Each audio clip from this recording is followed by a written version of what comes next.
tous. On va démarrer la conférence. Je me présente très rapidement. Je suis Florian Martinez. J'anime le centre Émilie Mottet, qui est le centre de ressources régional pour l'égalité entre les femmes et les hommes.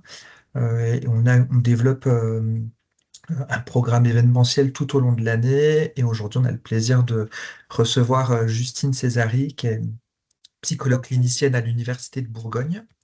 Merci Justine déjà d'être avec nous. Simplement, je vous donne quelques éléments sur la façon dont va se dérouler la conférence. On va laisser Justine Césari dérouler sa conférence et puis je vais prendre les questions au fur et à mesure dans le chat.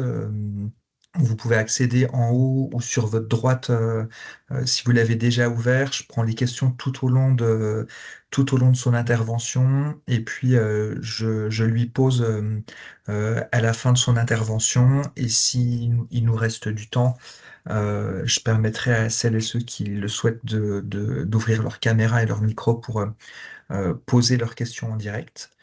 Voilà, je m'arrête là et donc Justine, je vous laisse nous donner les résultats, notamment de votre thèse sur le parcours des femmes victimes de violences avec une approche psychologique. Voilà, mais je vous laisse vous exprimer. Eh ben, merci beaucoup. Bonjour à toutes et à tous. Donc, oui, je suis Justine Césari, je suis docteur en psychologie clinique et psychopathologie et psychologue clinicienne. Donc, je travaille au laboratoire PsyDREPI, l'Université Bourgogne-Europe à Dijon, et aussi au laboratoire de psychologie de l'Université Marie et Louis Pasteur à Besançon. Aujourd'hui, du coup, je vais effectivement vous parler des résultats de ma recherche de thèse et plus globalement de la question des victimes de violences conjugales. L'idée étant de comprendre un petit peu la diversité des parcours des victimes, notamment en fonction de la chronicité des violences vécues, mais ça, je vous en dirai un petit peu plus après. Tout d'abord, je vais vous présenter quelques chiffres, quelques définitions sur la question des violences. Oui, c'est bon.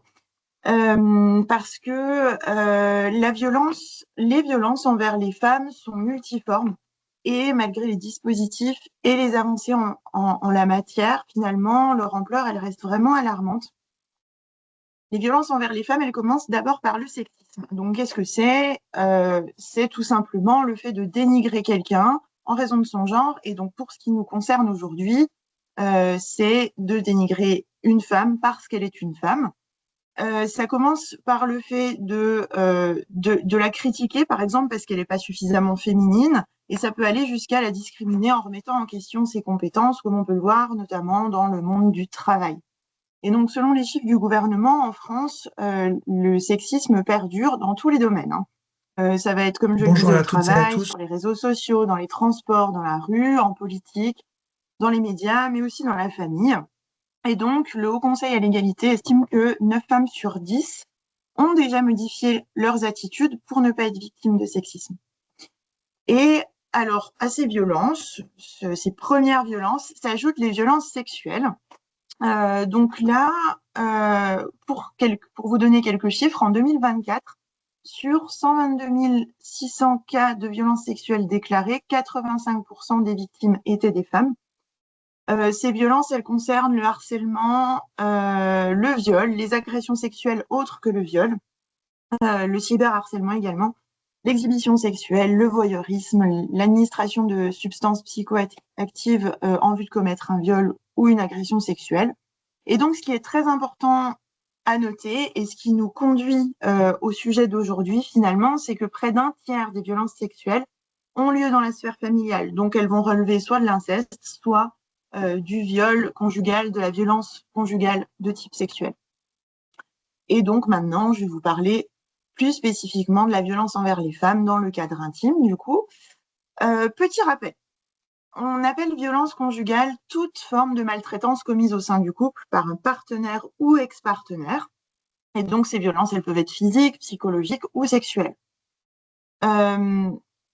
En 2023, 272 400 femmes ont dénoncé des violences conjugales. Parmi elles, enfin, parmi toutes les violences conjugales dénoncées, 84% des victimes sont des femmes et donc 16% sont des hommes. Et dans 85% des cas, le mis en cause est un homme. Et donc, malgré ces 272 400 femmes qui ont dénoncé des violences conjugales, donc c'est déjà un chiffre qui est relativement de grande ampleur, le gouvernement estime que ces chiffres sont largement plus bas qu'ils ne le sont vraiment parce qu'une victime seulement sur 6 déposerait plainte et dénoncerait les faits. Et donc, parmi tous ces faits recensés, seulement 40 409 auteurs ont été condamnés en 2023. On voit donc qu'il y a une grande part d'auteurs de violences qui ne sont jamais condamnés, malgré la dénonciation des faits. Concernant maintenant un petit peu de géographie, concernant la répartition des violences sur le sol français, pour ce qui nous concerne, pour la Bourgogne-Franche-Comté, du coup, on voit qu'on n'est pas très bien lotis. C'est-à-dire que entre 9 et 12 femmes pour 1000 habitants sont victimes de violences conjugales entre 15 et 64 ans. Donc, c'est au-delà de la moyenne nationale qui estime entre 7 et 8 victimes pour 1000 habitants. Et concernant les âges, justement, on se rend compte que la prévalence des violences varie vraiment selon la période de la vie. C'est-à-dire qu'on a un pic de violence entre 20 et 45 ans pour ce qui est des violences physiques et psychologiques, tandis que les violences sexuelles, elles vont toucher beaucoup plus les jeunes femmes, jeunes filles, et puis auront tendance à diminuer avec l'avancée en âge. D'ailleurs,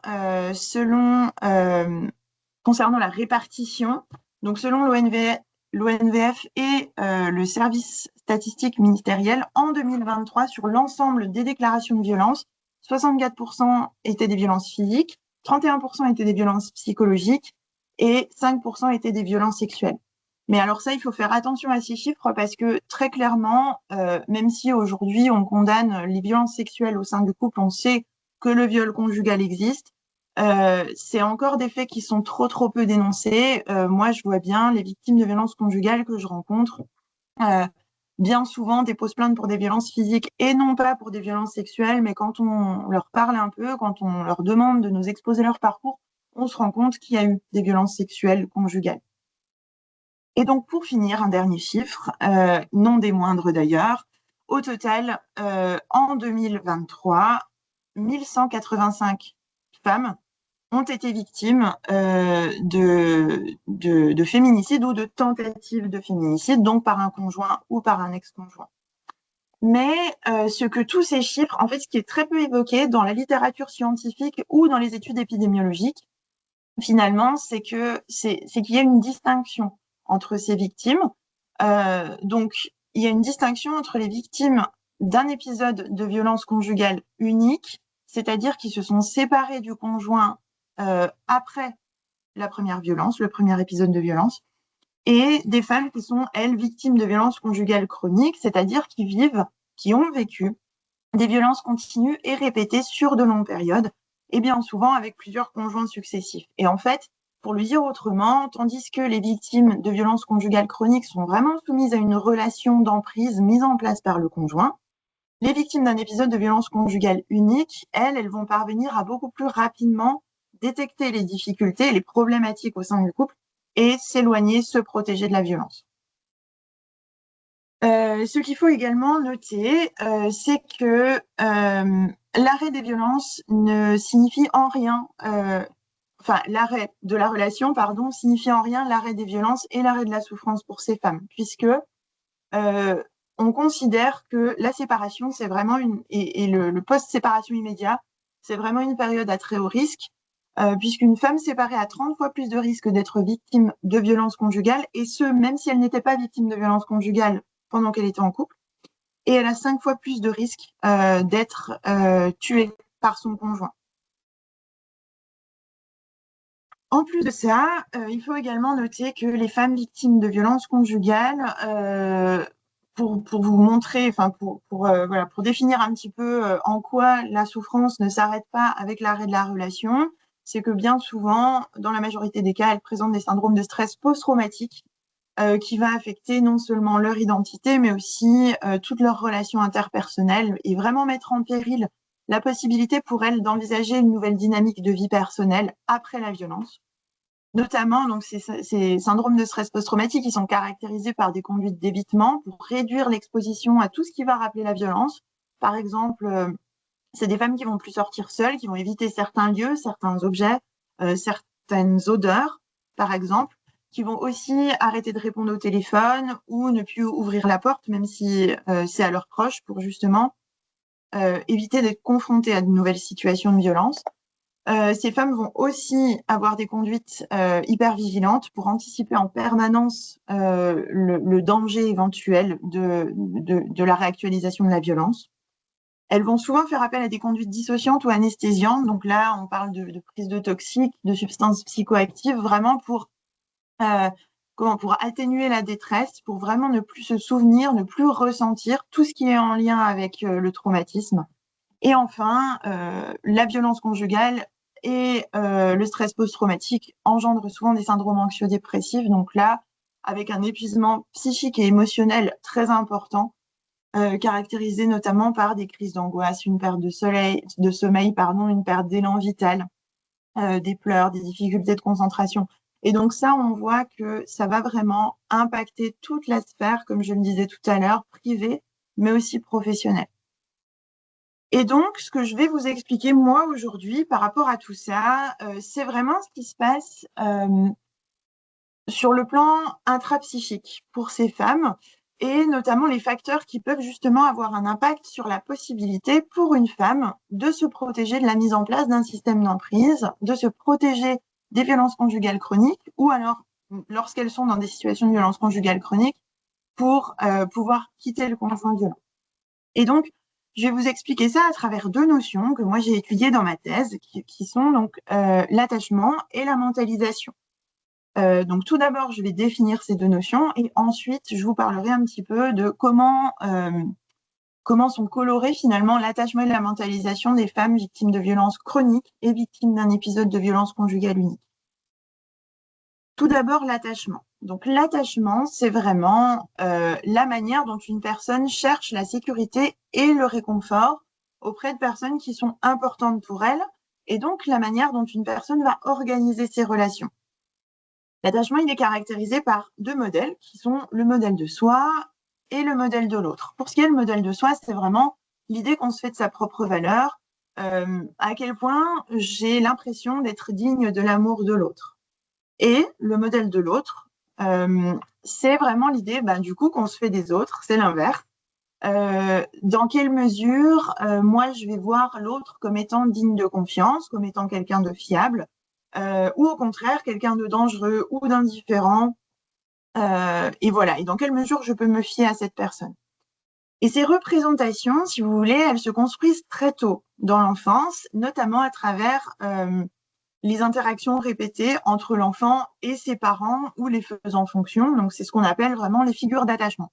Lorsque les adultes vont répondre de manière relativement stable et ajustée aux besoins de l'enfant, notamment en le protégeant, en le réconfortant, en étant disponible sur le plan émotionnel, l'enfant il va progressivement développer un sentiment de sécurité. Il apprend du coup que ses besoins ils peuvent être entendus et que les autres sont susceptibles de lui venir en aide. À partir de ces expériences qui seront répétées pendant les premiers temps de sa vie, c'est là que vont se construire les modèles internes opérants dont je vous parlais. Et donc, ça, c'est des représentations, des modèles qui seront relativement stables et qui vont guider la manière d'entrer en relation avec les autres tout au long de la vie. À savoir que ces modèles, ils peuvent quand même fluctuer en fonction de nos expériences de vie, mais il y a quand même toujours un socle. Et donc, à l'inverse, lorsque les réponses de l'environnement sont incohérentes, qu'elles sont imprévisibles ou insuffisantes, l'enfant, il va développer des stratégies relationnelles différentes pour s'adapter à ce contexte. Par exemple, un enfant dont les parents sont parfois affectueux, mais parfois brusquement rejetants, ou alors qui sont violents, cet enfant, il va apprendre à être constamment sur ses gardes pour chercher à deviner l'humeur des adultes, et éviter justement le rejet ou la colère. Il va adapter ses réactions finalement à son environnement et aux dangers potentiels que l'environnement lui fait ressentir. Ces expériences précoces influencent donc le modèle de soi et le modèle de l'autre, aussi bien de l'enfant que de l'adulte en devenir. Et donc, le modèle de soi et le modèle de l'autre vont se développer soit de manière positive, soit négative, selon les 4 structures d'attachement, les 4 profils d'attachement différents, à savoir l'attachement sécure, évitant, anxieux ou désorganisé. Je vais les définir, ne vous inquiétez pas. Dans l'attachement sécure, la personne a un modèle de soi et un modèle de l'autre, tous deux positifs. Donc là, la personne, elle se sent digne d'être aimée, elle pense que les autres sont fiables, en tout cas, elle ne va pas être méfiante outre mesure. Lorsqu'elle vit une situation où elle se sent un petit peu en péril, elle va facilement déjà se protéger, mais en plus demander du soutien et se sentir en sécurité dans ses relations. C'est des personnes qui sont tout à fait susceptibles d'exprimer leurs émotions et du coup d'accepter l'aide des autres sans avoir peur d'être rejetées ou d'être jugées.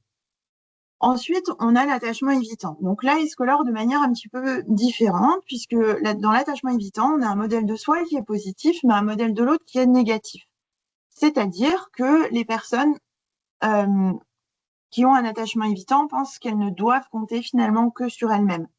Elles vont minimiser leurs besoins affectifs et garder les autres à distance pour éviter la dépendance et du coup éviter de souffrir.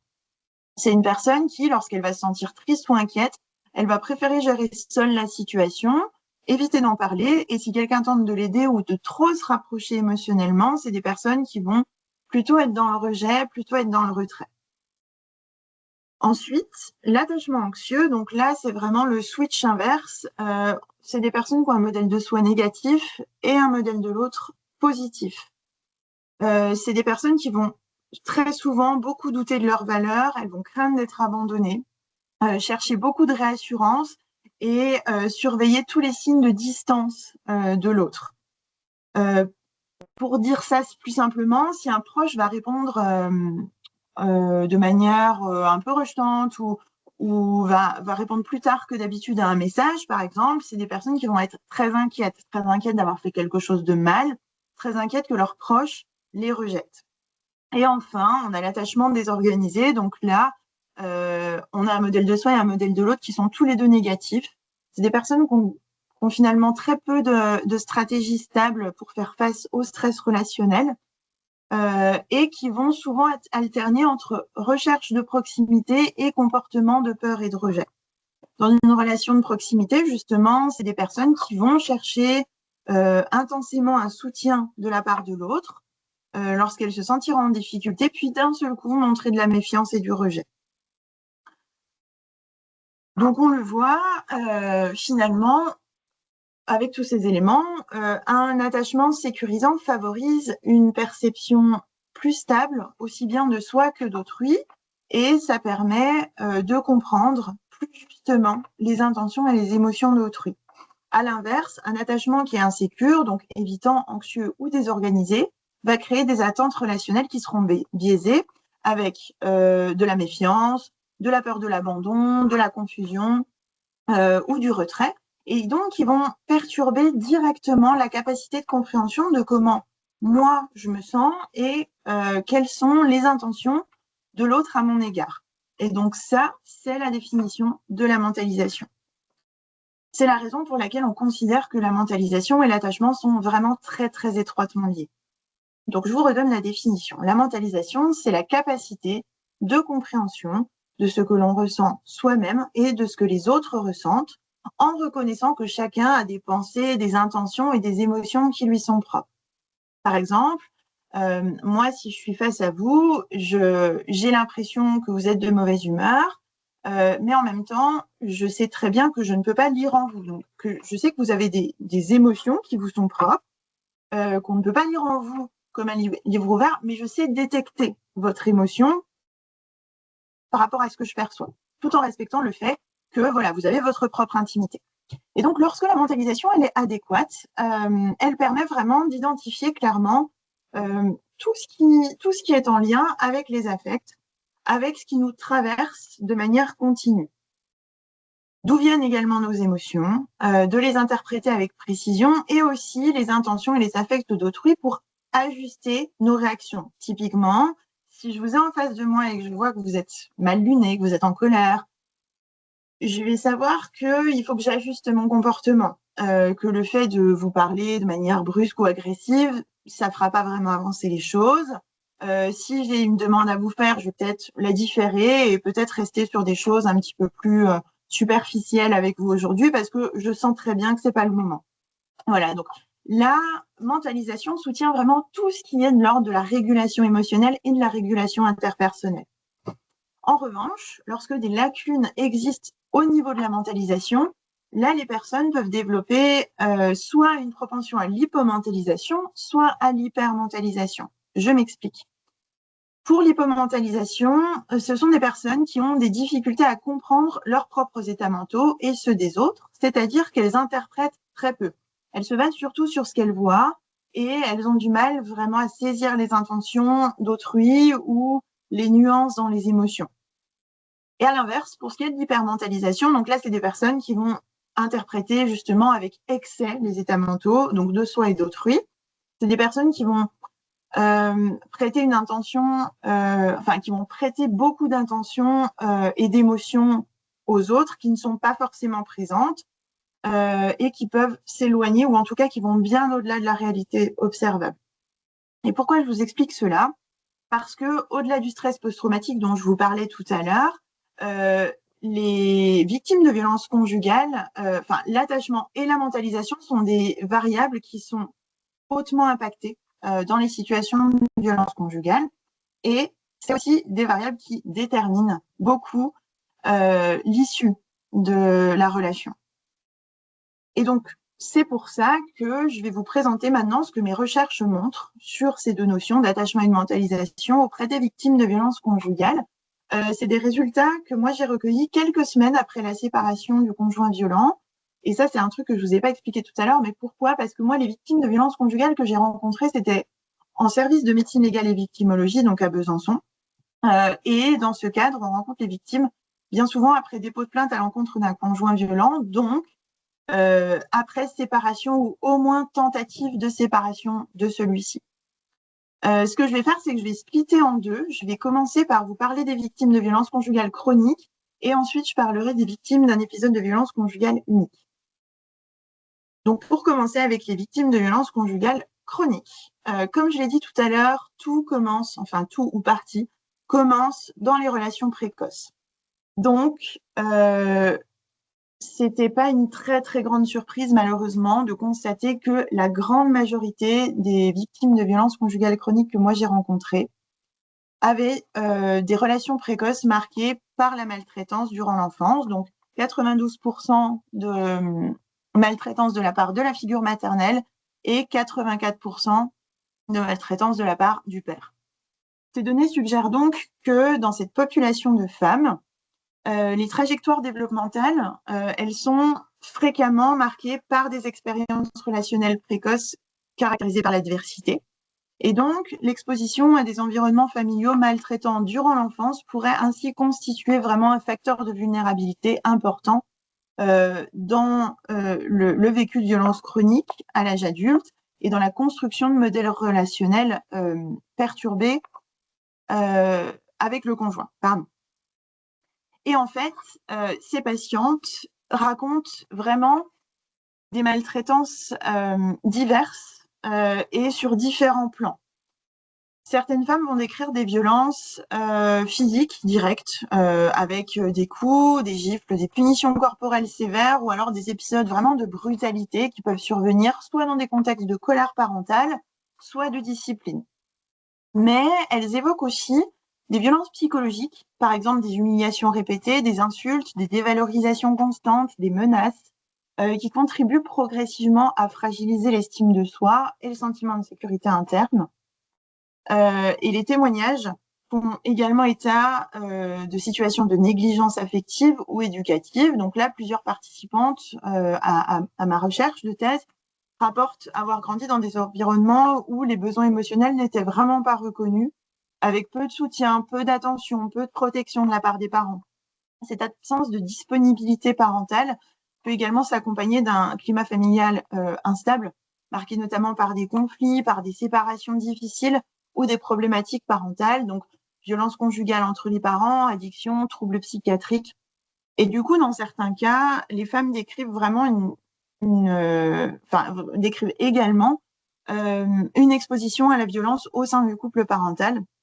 Et donc, ça, c'est considéré comme une forme de maltraitance. Alors attention, c'est pas un jugement de valeur pour les parents, mais le fait d'être spectateur des violences entre les parents, ça a les mêmes effets, et ça, les études le montrent, ça a les mêmes effets sur l'enfant que le fait d'être lui-même victime de maltraitance. Et enfin, il faut également noter un chiffre gravissime qui est 78% des femmes victimes de violences conjugales chroniques que moi j'ai rencontrées ont été également victimes d'inceste. Voilà, donc c'est un chiffre qui est énorme et qui montre que cette forme de violence parentale est encore sous-déclarée et du coup très peu prise en charge parce que ces 78% de victimes, elles n'avaient jamais dénoncé les faits des violences sexuelles vécues durant leur enfance par leurs parents, enfin commises par leurs parents. Et donc, ces différentes formes de maltraitance sont souvent imbriquées et elles s'inscrivent dans des contextes relationnels où la figure parentale qui est censée protéger peut aussi être celle qui fait peur et celle qui fait mal. Et donc, de telles expériences précoces vont profondément influencer la construction des modèles relationnels et la manière dont les liens affectifs seront investis par ces femmes à l'âge adulte. Et du coup, vous l'avez compris, tous les ingrédients sont malheureusement réunis pour que les femmes développent des difficultés d'attachement et de mentalisation. Et donc, moi, quand je rencontre ces femmes, on voit une surreprésentation de l'attachement désorganisé. Donc, avec 68% d'attachement désorganisé. Et donc, je vais expliquer un petit peu tout ça. Donc, la relation violente répétée crée de la confusion, de la peur et vraiment une impossibilité de s'appuyer sur l'autre pour se sentir en sécurité. Autrement dit, déjà face à des parents violents, mais aussi plus tard face à un conjoint violent, une femme qui a un attachement désorganisé va osciller entre, d'un côté, des tentatives de se rapprocher du conjoint pour retrouver un sentiment de sécurité et atténuer ses angoisses d'abandon, et d'un autre côté, des réactions de peur ou de fuite. Donc, on est vraiment sur des choses qui sont très instables et qui caractérisent vraiment les violences conjugales chroniques. Ce sont des femmes qui vont rester malheureusement dans ces relations très instables marquées par des cycles entre rapprochement et éloignement, où la personne qui finalement devrait protéger ou en tout cas devrait faire preuve de sécurité affective, devrait être source de sécurité affective, est celle qui fait peur et qui empêche finalement à la personne de vivre dans un climat calme et dans un climat sécurisant. Et donc, après une relation marquée par ce type de dynamique, les effets peuvent se prolonger dans la manière dont ces effets, ils vont se prolonger dans la manière dont la personne se représente les relations et se comporte dans les liens ultérieurs. C'est d'ailleurs pour cette raison que souvent, les femmes victimes de violences conjugales chroniques que je rencontre, soit ce n'est pas leur première relation violente, soit au fil des rencontres, je me rends compte qu'elles vont développer d'autres relations violentes avec d'autres personnes. Et en fait, c'est circulaire. La relation violente va renforcer une représentation du lien où la proximité est à la fois recherchée et redoutée, ce qui va du coup favoriser le fait de se retrouver à nouveau dans des situations affectives et plus particulièrement amoureuses instables. La personne va donc continuer à associer l'intimité à un mélange de fusion et de menace. Et donc, dans les relations suivantes, ça va se traduire par cette même ambivalence. Il arrive donc que les victimes aient des difficultés à identifier finalement dans le lien qu'est-ce qui est tolérable et qu'est-ce qui n'est pas, et à identifier aussi qu'est-ce qui est synonyme de danger de la part, dans les comportements du partenaire. Et du coup, même en termes de demande d'aide, ces expériences relationnelles, donc qu'elles soient précoces ou alors qu'elles soient de l'ordre de la sphère conjugale, elles peuvent également avoir des effets importants puisque une personne qui a vécu des relations qui sont marquées par la violence va avoir des difficultés à demander de l'aide. La demande d'aide, en tout cas, elle va être bien souvent, pas systématiquement, mais souvent ambivalente, avec une personne qui peut ressentir un besoin fort de soutien et de protection, mais éprouver en même temps une méfiance envers les autres et de grandes difficultés à faire confiance. Cette ambivalence, elle peut conduire à des demandes d'aide qui sont très fluctuantes, avec une recherche de soutien, puis une rétractation, puis à nouveau une recherche de soutien, puis une nouvelle rétractation. Par exemple, des fois, c'est des femmes qui vont contacter des professionnels ou des proches ou des structures, puis ensuite hésiter à poursuivre la démarche. Alors, l'hésitation à poursuivre ces démarches, elles sont aussi liées au système d'emprise qui est mis en place et au fait que bien souvent, il y a des allers-retours aussi entre la séparation du conjoint et la remise en couple. Donc voilà. Et en fait, ce que je viens de vous dire sur l'attachement fait ici vraiment écho à la qualité ou du coup aux difficultés de mentalisation des victimes, puisque comme vous pouvez le voir, on a quand même 80% des victimes qui présentent un taux, qui présentent une hypomentalisation. Donc, dans ces circonstances, la victime, elle a du mal à comprendre ses propres émotions et celles des autres, comme je vous le disais tout à l'heure. Pourquoi? Parce que la violence et les difficultés relationnelles qui prennent, comme on l'a vu, généralement leur source dès l'enfance, ont complètement perturbé les repères internes. Concrètement, ça peut se traduire par une difficulté à identifier ce que la victime elle-même ressent. Par exemple, une femme va se sentir profondément mal après une scène de violence, mais elle va avoir des difficultés à se dire « Ok, là, je me sens mal parce que je suis en colère, parce qu'il m'a manqué de respect. » Ou aussi, donc ça va être des difficultés à comprendre les intentions de l'autre. Dans certaines situations, la femme va avoir du mal à interpréter correctement les comportements du conjoint violent, c'est ce qu'on va appeler des red flags. Certains comportements intrusifs vont pas forcément être interprétés comme de la violence, mais vont être mis sous couvert de l'amour et de l'affection et de l'attention que l'autre leur porte. Et elles peuvent aussi, en raison de l'hypomentalisation et de la culpabilisation liée aux dynamiques d'emprise, se sentir responsables de la violence qu'elles subissent. En pensant notamment qu'elles ont elles-mêmes provoqué la situation parce qu'elles n'étaient pas suffisamment ceci ou pas suffisamment cela. Et donc là, on voit vraiment que l'interprétation de ce qui se joue dans les sous-bassements des interrelations est très perturbée. Et du coup, dans les interactions avec les professionnels et avec l'entourage, c'est la même chose. Ces difficultés, elles vont se manifester notamment par des discours confus, des récits qui sont parfois fragmentés ou des contradictions apparentes. Et donc, ces personnes vont avoir du mal à relier les événements entre eux, à comprendre les dynamiques relationnelles en jeu ou encore à se représenter les états mentaux du partenaire et du coup à les retranscrire dans ce qu'elles vont dénoncer. Pourquoi je vous dis ça? Parce que ça peut avoir des conséquences qui sont très très lourdes. Ces formes de récits qui vont être fragmentées, comme je le disais, vont parfois susciter des doutes chez les interlocuteurs. Les professionnels ou l'entourage peuvent avoir l'impression des fois que le discours il est un petit peu incohérent, qu'il manque de stabilité, et ça va à tort fragiliser la crédibilité qu'on accorde à la parole des victimes. Mais ce qu'il faut vraiment, vraiment garder à l'esprit, c'est que ces difficultés narratives, elles sont absolument pas le signe d'une absence de violence ou d'une absence de vérité dans la bouche des victimes, mais c'est bien souvent en fait la conséquence des effets du trauma et des atteintes aux capacités de mentalisation produites par les situations de maltraitance répétitive en elles-mêmes. Faut vraiment toujours garder à l'esprit que le traumatisme et la peur vont profondément altérer la manière dont les événements sont organisés et sont racontés. Et donc, pour terminer, il faut également savoir que,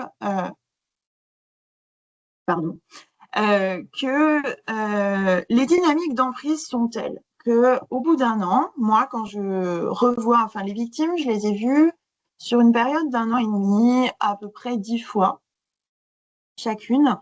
Et donc, à la fin de la recherche, donc quand je les revois au bout d'1 an, 1 an et demi, 52% d'entre elles, donc quand même plus d'une sur deux, c'est énorme, a repris la relation avec le conjoint violent, malgré le dépôt de plainte, malgré les tentatives de séparation.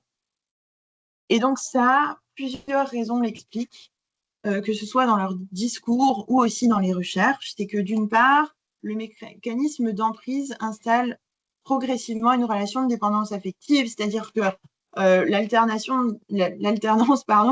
entre les épisodes de violence et les moments d'apaisement ou de réconciliation va entretenir finalement l'espoir d'un changement possible du partenaire et renforcer l'attachement à celui-ci. Et souvent, après une période de séparation, on se rend compte que les conjoints vont adopter des comportements de repentir, des promesses et de nouveau instaurer un climat de séduction, de bienveillance avec la victime. En plus de ça, la violence conjugale s'accompagne souvent d'un isolement social progressif. Et au fil du temps, la femme victime, elle peut avoir perdu une partie, voire l'ensemble de ses soutiens, de ses liens familiaux et amicaux, ce qui rend vraiment la séparation très difficile à maintenir. Et il faut aussi noter les contraintes matérielles et sociales qui peuvent également jouer un rôle important, notamment avec la présence d'enfants, des femmes qui ont des difficultés de logement ou encore des pressions de la part du conjoint, typiquement, regarde, voilà, tu n'as aucune ressource, comment tu peux t'occuper de notre enfant? Et donc, c'est souvent dans ces schémas-là que la situation va reprendre. Alors, j'ai évidemment grossi le trait, il y a une pluralité des configurations. Et enfin, les effets psychotraumatiques et les atteintes à l'estime de soi provoquées par ce type de violence fragilisent vraiment la capacité à percevoir une nouvelle dynamique de vie personnelle et aussi pour ces femmes à se percevoir comme étant capables de vivre seules ou de vivre seules et de subvenir à elles-mêmes à leurs propres besoins. C'est ce qu'on appelle l'impuissance apprise, c'est-à-dire que les femmes vont penser vraiment qu'elles ont besoin d'être dépendantes, qu'elles ont besoin d'être dans la relation, parce que sinon elles sont incapables de se prendre en main, de se prendre en charge toutes seules. Alors, c'est évidemment une impression, c'est évidemment pas la réalité, mais ça, c'est lié vraiment aux atteintes, au narcissisme permanente qu'elles ont subies depuis bien souvent, généralement depuis l'enfance, mais sinon depuis plusieurs années. Voilà pour ce qui est des violences conjugales chroniques. On voit que c'est des situations qui sont très difficiles, qui sont répétitives et qui sont dures à prendre en charge, mais pour ce qui est de la prise en charge, je vous en parlerai un petit peu plus juste après. Mais là, on va regarder d'abord les victimes de violences conjugales chroniques. Alors, ce sera un petit peu plus rapide parce que du coup, on constate qu'il y a quand même beaucoup moins de difficultés. Pour ce qui est des relations précoces, alors il n'y a pas de graphique, désolée, mais parmi les victimes d'un épisode de violence conjugale unique que moi j'ai rencontré, aucune n'a décrit de relation de maltraitance avec les parents. Quelques-unes ont parlé de conflits, évidemment, à l'adolescence par exemple, de divorces un peu compliqués entre les parents, mais vraiment aucun épisode de violence à proprement parler, avec toujours une description de relation aux parents, que ce soit la mère ou le père, qui, s'ils n'étaient pas parfaits et en même temps personne ne l'est, ce sont des parents qui ont toujours quand même su montrer à leurs filles qu'ils étaient présents, avec des personnes, des femmes qui sont toujours, quand elles étaient enfants ou ados, senties, soutenues et aimées, et avec la possibilité d'exprimer leurs besoins, d'exprimer ce qu'elles ressentaient. Et donc ça se retrouve à l'âge adulte finalement, parce que comme vous pouvez le voir, on a quand même une majorité d'attachements sécures, alors que là, on est avec des femmes qui viennent de subir un événement violent quand même. Donc ça montre qu'il y a quand même une base de sécurité qui est relativement stable et relativement solide. Et donc, cette base de sécurité a permis, selon nos conclusions en tout cas, de pouvoir se protéger rapidement de la violence, de chercher de l'aide, de dénoncer les faits, et donc d'en parler, donc soit d'en parler à des proches, soit de consulter des professionnels. Et du coup, donc c'est ce que je disais, voilà, de dénoncer les faits, de déposer plainte et de faire le circuit médecine légale, etc.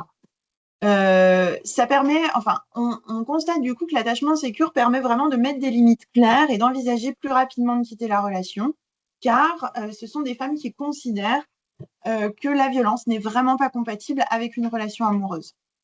Mais il faut aussi noter qu'on a des taux importants d'attachement évitant à l'issue de la relation, donc on a 36%. Petit rappel, il s'agit d'un profil dans lequel la personne a un modèle d'elle-même positif, mais un modèle de l'autre négatif. Et ça nous montre que certaines victimes mettent en place une protection en se coupant finalement de leurs besoins affectifs. Dans ce contexte, face à un conjoint qui a été violent ou abusif, les victimes, elles vont chercher finalement à se détacher émotionnellement de la relation avec le conjoint, mais aussi de plusieurs types de relations. Elles vont éviter les confrontations, se replier sur elles-mêmes, le temps d'avoir intégré ou digéré tant bien que mal la situation. C'est ce qu'on appelle un mécanisme de défense, c'est un comportement adaptatif qui va finalement aider la victime à se protéger davantage après avoir été déçue ou avoir été attaquée par une personne en qui elle avait confiance et dans une relation où elle pensait avoir de la sécurité. Et finalement, c'est une réaction normale à une situation qui est anormale. Et c'est finalement la même chose qui se passe pour la mentalisation d'ailleurs, puisque même si on le voit, il y a un pourcentage très important quand même de femmes victimes qui conservent une mentalisation adéquate. On remarque aussi quand même une tendance à surinterpréter les intentions des autres, à suranalyser les situations, souvent parce que ce sont des femmes qui redoutent que l'événement ne se reproduise. Donc là aussi, il faut bien comprendre que cette réaction, cette surinterprétation, cette manière de scruter toutes les relations autour d'elles juste après la violence, c'est une manière de se protéger. À ce moment-là, les victimes, elles vont réinterpréter, elles vont scanner un petit peu tout ce qui peut les remettre en danger.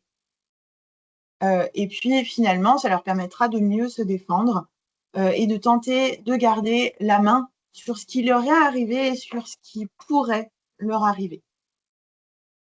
En résumé, la violence chronique, elle va désorganiser profondément les repères relationnels et la compréhension des états mentaux et la compréhension des interrelations, alors que la violence, le vécu d'un épisode de violence conjugale unique va surtout provoquer des stratégies défensives qui seront plus ciblées et plus du côté de la protection. Ça implique du coup que l'accompagnement soit différent entre les deux profils de victimes parce que leurs besoins psychologiques sont vraiment, vraiment très différents. Pour les victimes de violences conjugales chroniques, typiquement, le travail thérapeutique doit viser une reconstruction du sentiment de sécurité qui est souvent inexistant. Il faut soutenir vraiment la compréhension des émotions les plus primaires, car l'hypomentalisation empêche vraiment la victime de comprendre, d'élaborer la situation. L'alliance thérapeutique, elle va être vraiment centrale puisque ce sont des femmes qui ont vécu un attachement désorganisé, donc elles savent vraiment, pour le dire vulgairement, elles savent vraiment pas sur quel pied danser dans la relation à l'autre, donc il faut vraiment, vraiment instaurer un lien de confiance et y aller vraiment à tâtons pour ne pas se montrer non plus intrusif. Et le rythme, il doit être, donc oui, comme je le disais, progressif, puisque la violence répétée, elle fragilise les repères internes. Et bien souvent, comme je le disais tout à l'heure, on est sur des allers-retours finalement entre je quitte le conjoint, je me remets dans la relation, je demande l'aide, je rejette de l'aide. Et ça, que ce soit en tant que thérapeute, en tant que travailleur social, on y est confronté, c'est une réalité. Et du coup, il faut, dans l'idée, il est très important de pouvoir admettre et accepter cette réalité de la part des victimes. Et donc, pour les violences conjugales uniques, cette fois, l'enjeu principal va être surtout de retravailler sur l'interprétation et l'élaboration de la situation, avec un travail de régulation émotionnelle qui peut aider à réduire cette surcharge, cette hypervigilance, et une thérapie, enfin en tout cas un soutien, une aide qui va surtout s'appuyer sur des ressources qui sont déjà existantes, notamment lorsque l'attachement précoce, enfin l'attachement de base est sécurisé. L'objectif, c'est vraiment d'empêcher la fixation traumatique et d'éviter du coup que l'épisode isolé ne désorganise complètement la vie psychique de la victime. Quoi qu'il arrive, il est vraiment primordial pour ces femmes que ces femmes puissent être prises en charge. Et donc, ces éléments sur l'attachement et sur la mentalisation, mais aussi sur le stress post-traumatique, montrent l'ampleur et les conséquences des violences. Et montrent aussi, et les chiffres montrent également que ces violences sont encore toujours beaucoup trop d'actualité, malgré des dispositifs qui sont mis en place. Et à ce titre, petit rappel, le gouvernement a mis en place plusieurs dispositifs. Donc évidemment, il y a le numéro de la police dans les situations d'urgence, mais il y a aussi le 3919, qui est un numéro d'écoute nationale destiné aux femmes victimes de violences, à leur entourage et aussi aux professionnels. Et puis, voilà, il y a aussi diverses plateformes qui permettent de se renseigner, de poser des questions, de trouver une association proche dans la région, et puis de trouver des ressources, que ce soit à travers des lectures ou alors des numéros d'associations, comme je le disais, de professionnels, pour pouvoir se sortir de la violence ou en tout cas savoir où on en est dans la relation. Voilà, je vous remercie de votre attention. Je sais pas si je crois que j'ai un petit peu dépassé le temps qui m'était imparti, je suis désolée, mais merci de votre attention en tout cas. Merci beaucoup, Justine. Merci. C'était très clair. Merci beaucoup pour ces explications.